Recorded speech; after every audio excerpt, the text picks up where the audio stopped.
So a quick video on what we've accomplished today. So these are the stacking laundry cabinets. They are in place. They are 40 inches high, and this is a perfect bed height because we're still going to have 2x4s that are going to go on top of this, and the 2x4s are going to increase the height by another 4 inches. So as you can see, we did cut one of the bottom cabinets around the wheel well. We supported it with 2x4s to obviously give it the strength that it needed since we had to cut out a hole.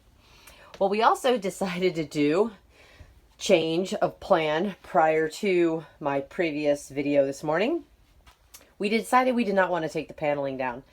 So we still are not wiring everything up, but what we did and what we've decided to do is we have cut, we are going to be cutting the paneling.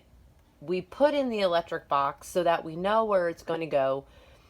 We now have the wiring right here, so when we put up the paneling, everything is going to connect into the outlet box. It'll just kind of sit in there.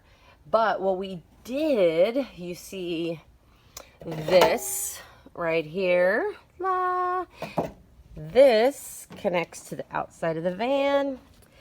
So we have an outlet now. So we decided to do that. We really do want to have some electricity if we go camping next weekend. Well, when we go camping next weekend, when we go to a campsite, we would like to be able to hook up.